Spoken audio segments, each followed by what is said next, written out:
네, 여러분 반갑습니다. 시바쌤입니다. 자, 오늘은 여러분들의 요청대로 수정공사 자기소개서 한번 같이 써볼 거고요. 유튜브에서 늘 하던 대로 항목 분석 예상 평가지표 작성 전략 알려드리고 영상 하단 고정 댓글 링크 따라가시면 늘 공유 드리던 대로 작성 템플이 되고 예시 있으니까 보면서 완성하시면 되겠죠. 자, 시작하기 전에 구독, 좋아요 부탁드리면서 바로 시작합니다. 채용 공고에서 확인할 수 있듯이 서류 전형은 정량 평가예요. 그러니까 자기소개서는 면접 전형이라는 거죠. 체험형 인턴 지원하셨던 분들은 확인하셨겠지만 인턴 자기소개서하고 차이가 없어요. 그렇기 때문에 별로 자기소개서는 중요하게 생각하지 않는다.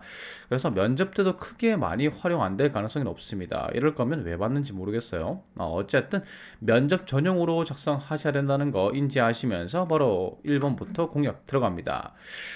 편안하게 어떤 능력 평가하겠다는 게 딱 나와 있죠. 1번 항목은 자기계발 능력 평가하는 거고요. 자기계발 능력은 이제 요 세 가지를 평가하죠. 자아인식, 자기관리, 경력개발 능력 이렇게 평가를 하는데 간단하게 얘기하면은 목표가 있고 커리어 목표가 있겠죠.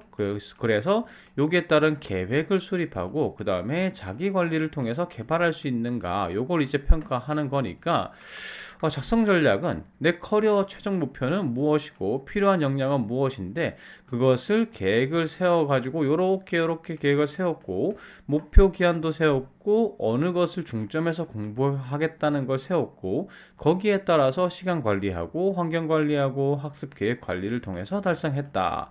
자, 그러니까 목표 부분, 계획 부분, 그 다음에 자기 관리 부분 요게 세 가지가 이제 기재가 돼야 되는 게 항목 1번입니다. 그래서 작성 블록은 이렇게 되겠죠. 내가 목표로 하는 목표 직무가 있고 커리어 목표가 있는데 필요한 역량은 무엇이고요. 필요한 역량 개발을 위해서 세부 목표와 계획을 세웠습니다. 그래서 목표 기한하고 어디에 중점적으로 공부할지 계획을 세웠고요. 자기 관리를 통해서 계획을 수행했고 그 결과로 어떤 역량이 향상되었습니다. 이렇게 이제 표현을 하시는 거죠. 면접 때 활용이 될 거기 때문에 어떤 능력을 정확하게 향상시켰다. 요 부분이 정확하게 기재가 돼야 됩니다. 그래서 이런 식으로 예시를 들 수가 있어요. 제가 최종으로 목표로 하는 것은 여러분들의 지원 분야이다. 전문가이다. 이게 뭐 어떤 직무가 목표이다 이렇게 하는 것보다 여러분들 직무 길서 보면은 그 직무의 업무가 있죠. 그래서 그 업무 중 하나를 골라가지고 나는 이곳에 이 업무의 스페셜리스트가 되는 게 최종 목표이다. 이렇게 이제 기시하시면 좋습니다. 그래서 그에 따라서 필요한 역량이 있겠죠. 요 역량을 개발하는 게 목표이다. 현재의 목표이다 아니면 과거의 목표였습니다. 그래서 세부 목표 달성하기 위해서 어떤 것과 어떤 것, 그러니까 구체적으로 어떤 자격증이나 어떤 교육상을 채워넣는 게 목표였고, 지금 현재 어떤 부분을 개발하고 있다. 아니면 이미 개발했고, 앞으로 개발할 것이다. 지금 현재 개발 중이다. 그러니까 나는 계획의 수행 중에 있다. 이런 식으로 기재를 하시면 되겠죠. 그래서 보통 이런 부분은 서류 전형 만약에 평가를 할 경우에는 구체성과 현실성을 평가받게 되는데 거기서 이제 중요한 게 목표 기한이 있느냐, 목표 성취도가 있느냐예요. 그래서 이런 식으로 목표 기한이 기재되면 좋겠죠. 그리고 뭐 자기관리 부분이 들어가면 좋아요. 그래서 자기관리와 계획 점검을 통해서 가용 시간을 확보하기 위해서 노력했다. 혹은 뭐 어떤 이제 뭐 시험과 이런 것들 하고 시기가 겹쳐가지고 시간 조절을 잘해서 취득을 했다. 뭐 이런 식으로 자기관리를 기재하시면 되겠죠. 그래서 이런 것들을 통해서 어떤 것은 취득했고 현재 어떤 것은 취득 중이고 어떤 것은 이제 취득할 예정이다. 이런 식으로 기재하고 마지막으로 이렇게 자기 개발했으니까 어떤 분야 능력이 뛰어나졌을 것이고 아니면 혹은 뛰어나질 것이고 이를 통해서 기관에 기여하겠다. 업무를 잘 수행할 수 있다. 이런 식으로 마무리하시는 게 항목 1번입니다. 전체적으로 목표를 세웠고 계획을 세웠고 그 계획에 따라서 지금 수행했고 수행 중이고 수행할 것이다. 이런 맥락으로 기재하시면 되는 거예요. 자, 바로 항목 2번 가볼게요. 항목 2번은 대인관계 능력이고 내용상을 볼 때 팀워크 형성과 협업을 이루기 위해서 이런 부분이 들어갔기 때문에 팀워크 능력 평가한다고 보시면 됩니다. 자, 팀워크 능력이라는 건 이런 거죠. 팀워크 능력은 팀의 목표 달성을 점검해서 부족한 부분을 보완한다. 그러니까 팀의 목표가 이렇게 있는데 내 역할은 아니지만 여기 딱 보니까 이런 부분이 좀 부족한 것 같은 거예요. 이 부분만 좀 보완하면은 목표 달성할 가능성이 높아지는 거죠. 그래서 그 부분을 스스로 찾아서 내가 보완했다. 이 부분이 기재가 되면 되는 겁니다. 그래서 뭐 팀워크를 향상시키는 능력이 요렇게 좀 많아요. 많은데 여러분들이 중점적으로 기술하실 부분은 요 부분이라는 거죠. 팀의 목표 달성을 점검해서 부족한 부분을 보완한다. 요 부분이 기재가 되면 되는 겁니다. 그래서 작성 전략은 이런 내용, 목표 달성에 부족한 부분을 보완해서 팀의 목표 달성에 기여할 수 있는 사람이고, 요런 맥락으로 작성을 하시거나 아니면 이제 면접 때 같은 경우에는 갈등 관리 능력이 평가되는 경우가 많습니다. 그 부분을 중시하는 경우가 많기 때문에 이런 식으로 기재하셔도 돼요. 팀의 목표 달성에 어떤 부분이 부족한지 보니까 팀 내 사소한 갈등이나 이런 것들이 있더라. 그래서 이 갈등의 원인을 파악해서 그래서 이 적극적으로 해결 의지를 보였다. 이런 식으로 기재해서 나는 팀 내 갈등을 발견하고 해결하는데 탁월한 능력을 갖춘 사람이다. 이런 맥락으로 기재하셔도 됩니다. 그래서 갈등 관리 능력으로 기재하시든 아니면은 팀워크 능력, 그러니까 팀의 목표에 부족한 부분을 보완하는 사람이다. 이런 맥락 둘 중 하나로 기재를 하시면 되는 거죠. 그래서 작성 플롯은 팀워크 능력, 나는 팀워크 능력을 갖추고 있어요 라고 하고, 그 다음에 팀워크 능력의 플롯이죠. 팀의 목표 달성에 부족한 부분을 인식했다.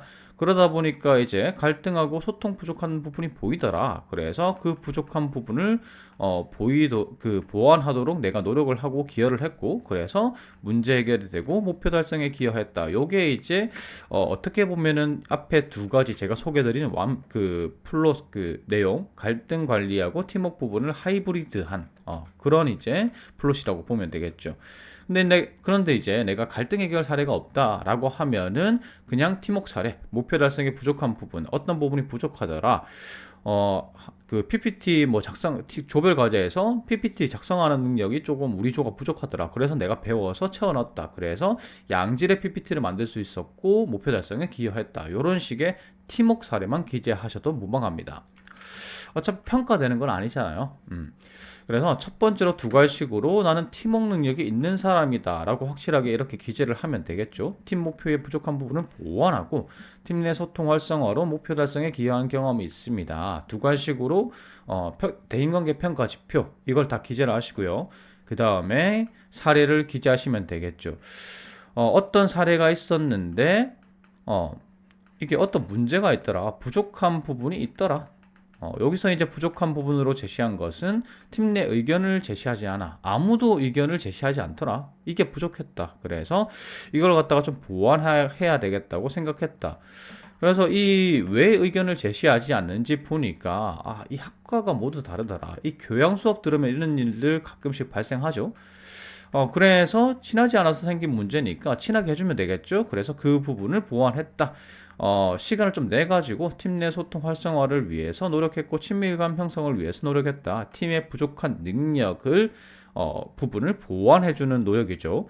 그래서 소통 활성화돼서 문제 해결됐고 팀에 기여할 수 있었다. 이런 식으로 기재하시면 되겠죠. 요 뒤에 이제 그래서 나는 이렇게 활동할 수 있는 사람이고 입사하여서도 팀 내 소통 활성화를 할 수 있는 능력을 갖춘 사람이다. 자신 있다. 이런 식으로 기재하시면 되는 겁니다. 자, 그 다음 항목 3번 갑니다. 자원관리 능력 평가하는 거죠. 중요한 일을 처리할 때 어떠한 방식으로 계획을 세우느냐. 요거는 이제 여러분들도 NCS 공부하신 분들은 아시겠지만 자원관리 능력 중에서 시간관리 능력을 평가하는 겁니다. 우리가 NCS에서 시간관리 능력, 시간을 갖다가 어떻게 활용하는 게 효율적인가 하는 기준은 정확하게 제시되어 있죠. 긴급도와 우선순위를 따릅니다. 그러니까 긴급도라는 거는 마감 시한이 촉박한 걸 의미하는 거고 우선순위는 중요한 거, 중요도로 평가하게 되는데 이 중요도라는 건 이 팀의 목표와 관련 있는 거죠. 팀의 목표에 관련 있는 게 중요한 일입니다. 그래서 중요한 일과 그 다음에 마감 시한을 따져가면서 차례대로 우선순위를 결정하여 나는 어떤 일을 한다. 이런 것들이 이제 기재가 되면 되겠죠. 자, 그리고 요것보다 조금 더 높게 평가를 받을 수 있는 건 시간은 한정적이지만 추가 시간 확보를 위해서 노력할 수 있겠죠. 요 부분이 기재가 되면 좋습니다. 그리고 기존 계획을 조정해서 더 효율적으로 계획을 수립했다. 이런 내용이 좀 추가적으로 기술되면 좋은 거예요. 그래서 기존에 여러분들이 보통 이런 항목 쓰실 때 저는 긴급도와 우선순위에 따라서 조정해서 일을 처리합니다. 이렇게만 기재하시는데 추가 시간을 확보하기 위해서 나는 노력하는 사람이고, 그리고 계획이 세워졌더라도 그것을 더 효율적으로 계획을 조정할 수 있는 사람이다. 이런 걸 이제 추가적으로 기재하시면 좋겠죠. 그리고 이런 것도 있어요. 아무래도 이제 이게 면접 때 평가될 거기 때문에 시간 조정을 할 때 동료들의 업무 프로세스, 그 다음에 내가 하는 업무의 이제 프로세스에 따라서 조정할 수 있는 사람이다. 그러니까 주변 사람을 좀 배려해서 같이 일할 때 시간 조정을 하면은 내가 주변 사람을 배려해 가면서 나의 업무에 지장 없게 업무를 조절할 수 있는 사람이다. 그런 사례를 보여줄 수 있는 그 사례가 있다면, 그런 능력을 보여줄 수 있는 사례가 있다면 그것으로 기재하셔도 무방하겠죠. 좋은 평가를 받을 수 있는 거예요. 그래서 작성 플롯은 계획 수립 방식, 나는 중요도와 긴급도에 따라서 우선순위를 배정하고 적절하게 계획을 조정하는 사람이다. 팀의 목표나 중요도에 따라서 계획을 조정할 수 있는 사람입니다. 기재를 해주시고, 그 다음에 사례 제시를 하시면 되겠죠. 상황 제시를 합니다. 여러 개를 한꺼번에 수행해야 되는 일이 있었는데 긴급도와 중요도에 따라서 우선순위를 매겨서 이제 먼저 수행을 했고요. 그리고 추가 시간 확보를 위해서 노력을 했고, 어떤 특정한 상황이 생겼을 때 우선순위를 조정해 가면서 성공적으로 업무를 마무리했습니다. 이런 식으로 기재가 되면 되겠죠. 그래서 예시는 이렇게 됩니다. 중요한 일의 처리 시 중요도와 긴급도에 따라서 우선순위를 배정해서 계획을 세우고 조정한다. 그리고 팀과 요 면접 때 활용되려면 팀과 업무 프로세스의 상황에 따라서 계획을 조정해가면서 업무를 완수한다. 이 부분이 기재가 되면 좋겠죠.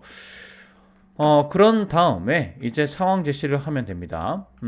어떤 상황에서 여러 가지 업무를 수행해야 됐다. 이런 상황이 기재가 되면 되겠죠. 그리고 그 상황에서 목표가 있는데 이 목표에 필수한 것, 중요한 것부터 내가 세우는 계획을 세웠다. 그리고 추가 시간 확보를 위해서 내가 개인 스케줄을 조정해 가면서 조직을 위해서 시간을 할애할 수 있도록 가용 시간 확보에 집중을 했고, 그리고 어떤 특이한 상황이 생겼는데, 특수한 상황이 생겼는데 계획도 성공적으로 조정을 했다. 그래서 그렇게 해나가면서 성공적으로 업무를 완성했다. 그러니까 나는 입사를 해서도 이런 식으로 팀의 중요한 업무, 팀의 목표에 따라서 중요한 업무와 그 다음에 마감 시간을 고려하고 주변의 업무 프로세스를 고려해 나가면서 업무를 수행할 수 있는 사람이다. 이렇게 이제 기재를 하시면 되겠죠. 자, 그 다음 항목 4번입니다. 항목 4번은 직업윤리죠. 원칙 준수와 일의 효율성 사이에서 이런 말이 나왔으니까 이건 규정 준수에 관한 겁니다.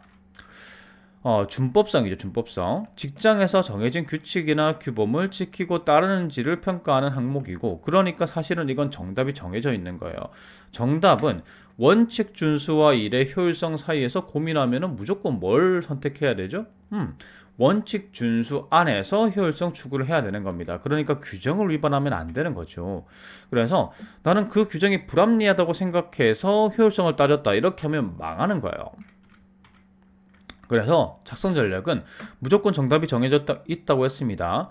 규정 준수를 우선시합니다. 그래서 절차를 중요시하는 사람인데 절차만 중요시하는 게 아니고 그 속에서 효율성을 추구한다. 이러한 맥락으로 작성하시면 되는 겁니다. 그래서 작성 플롯은 저는 절차와 규정을 중요시하는 사람입니다. 그래서 규정 준수를 선택을 했고요. 효율성과 원칙의 갈등 상황이 있었는데 저는 원칙을 선택했습니다. 그래서 그 조직의 원칙을 지켜내기 위해서 노력을 했고 그 속에서 효율성을 찾았습니다. 이런 내용이 기재가 되면 되겠죠.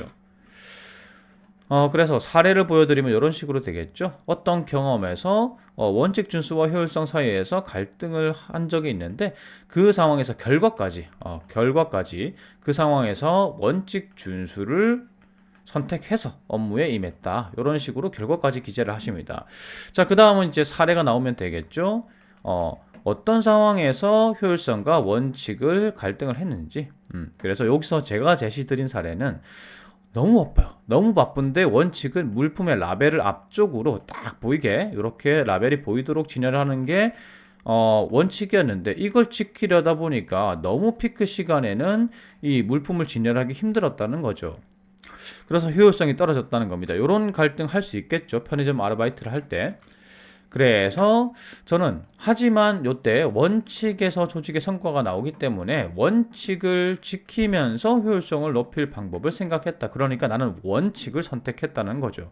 그래서 이 원칙을 지켜내기 위해서 어떻게든 원칙도 지키고 효율성도 따지려고 하다 보니까 그 속에서 이런 대안이 나오더라. 그래서 피크 시간에 진열을 하지 않고 틈틈이 채워넣으면 되는 거 아니냐. 그래서 이렇게 하면서 원칙을 지켜냈다. 그러니까 나는 원칙 준수가 팀의 좋은 결과를 가져온다고 생각하는 사람이고 직장인은 원칙 안에서 효율성을 향상시킬 의무가 있는 사람이다.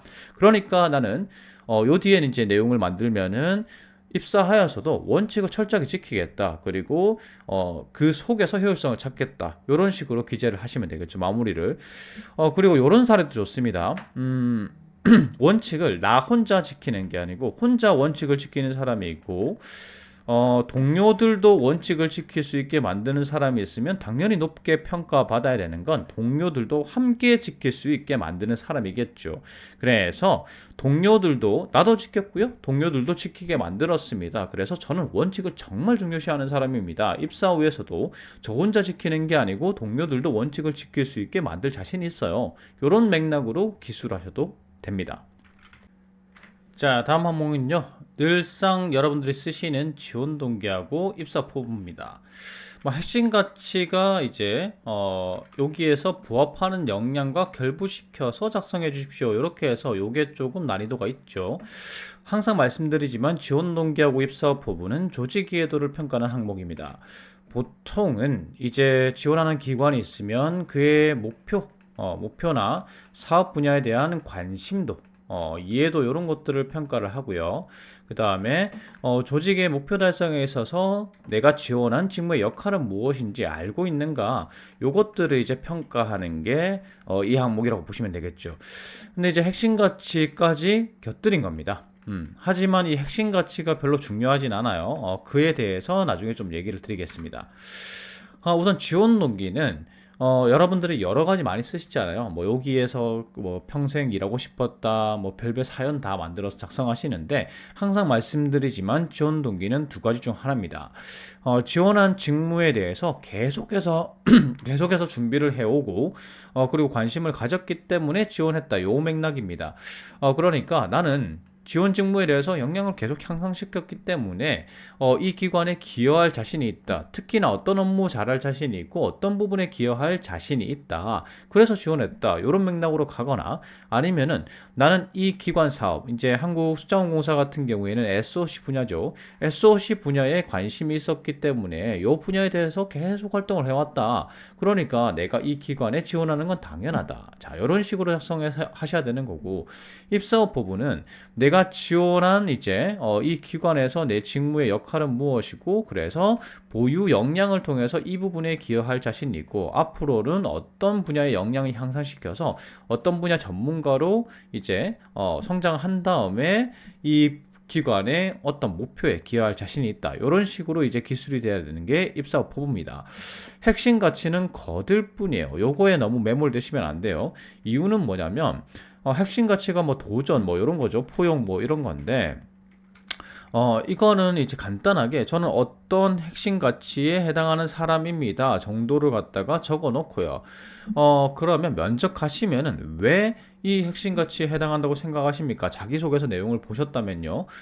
라고 물어볼 겁니다. 그러면 그때 가서 풀면 되는 거예요.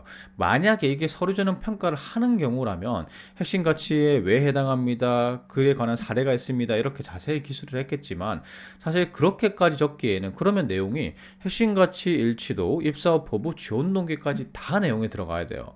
그리고 이 핵심 가치라는 게 단어가 굉장히 이 러프한 단어죠.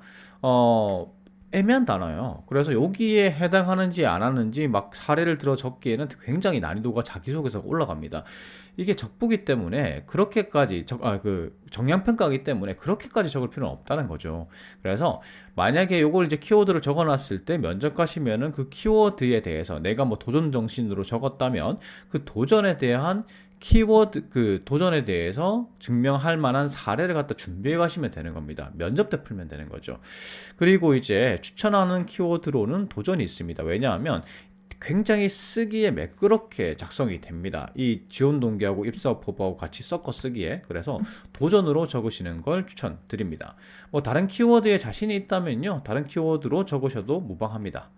그래서 작성 플롯이 이렇게 됩니다. 지원 동기는 SOC 사업에 관심이 있고요, 직무 수행에 관심이 있고 핵심 가치 실현할 자신감이 있기 때문에 지원했습니다. 지원 동기에 대한 근거는 이렇고요. SOC에 대해서 활동해왔고 직무의 능력에 대해서 계속 키워왔기 때문입니다.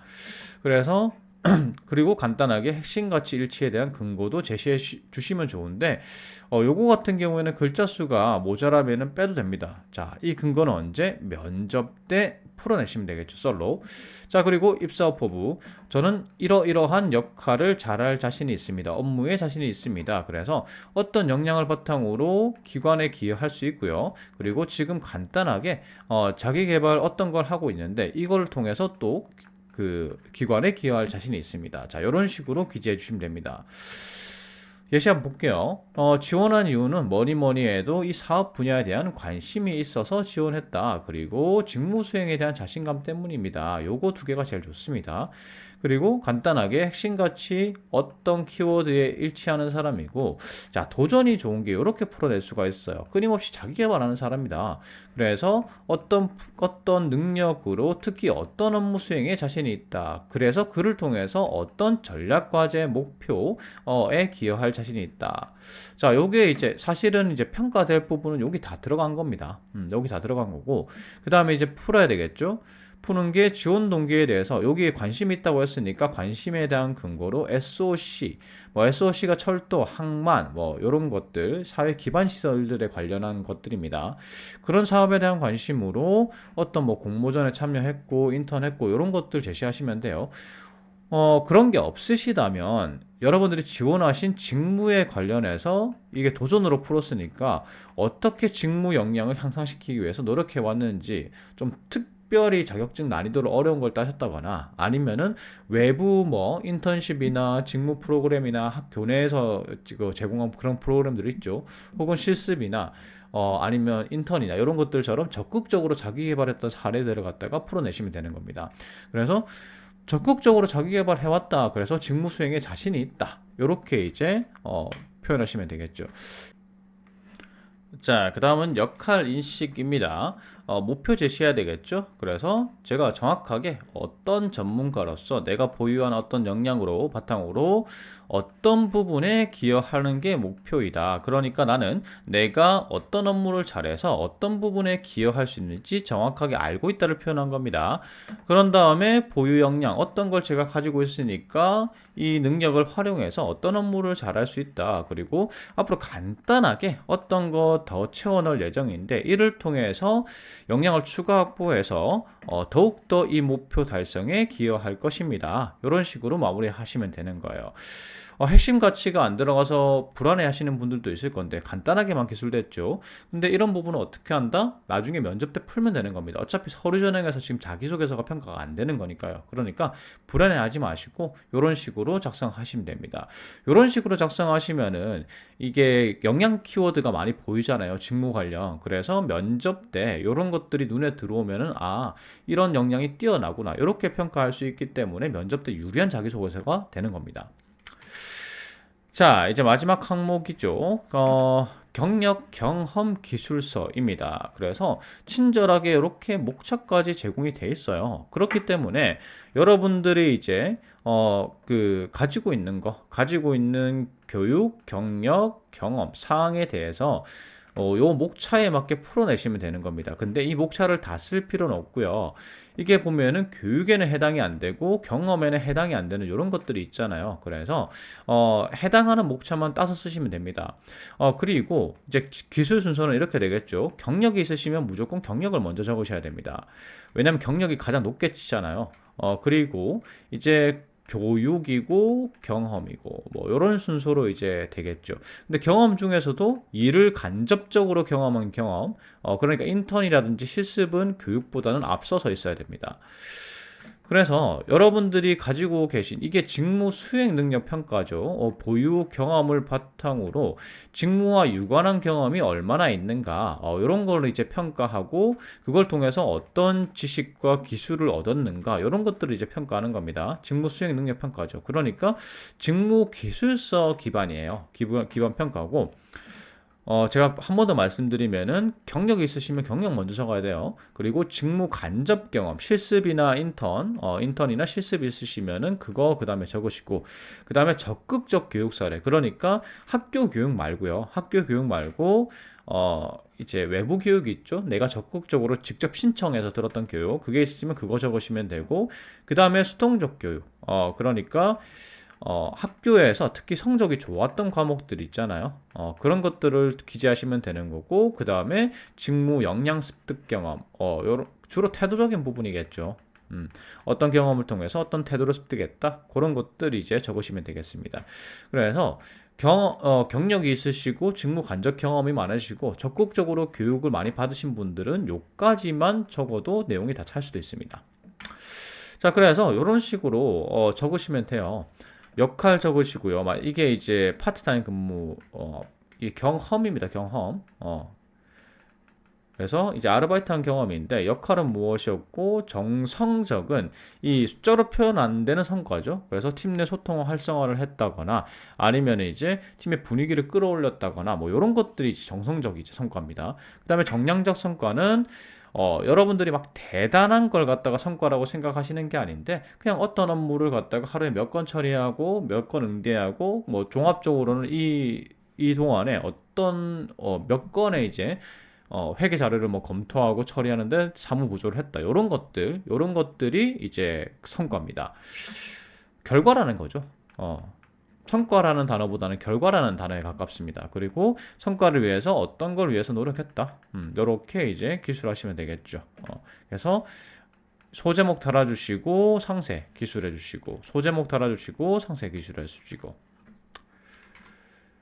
그 다음에 조직의 기여. 조직의 기여 부분도 대단한 게 아니에요. 그냥 자기 할 일 한 것도 기여죠. 그래서 이런 식으로 기재하시면 됩니다.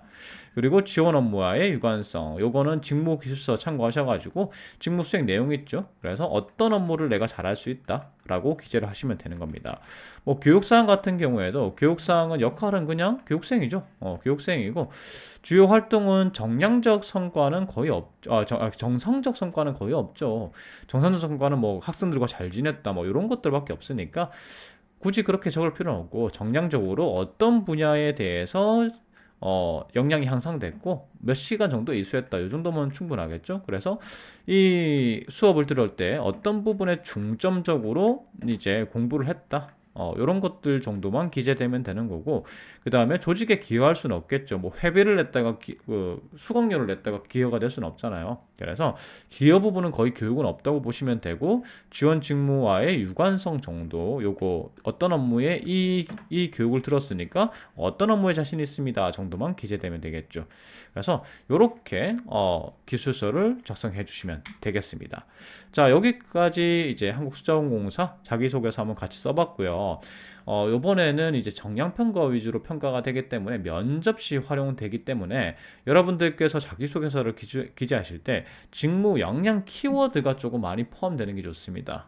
그래야지 면접관들이 딱 펼쳐봤을 때 사실 다 읽어보진 않잖아요. 근데 직무 역량 키워드가 뚜루룩 이제 면접관들 속에 머릿속에 들어가는 겁니다. 그래서 그런 걸 염두에 두시고 작성해 주시면 좋을 것 같습니다. 자, 이상으로 마치고요. 제 영상이 도움이 됐다면 구독, 좋아요 부탁드리겠습니다. 감사합니다.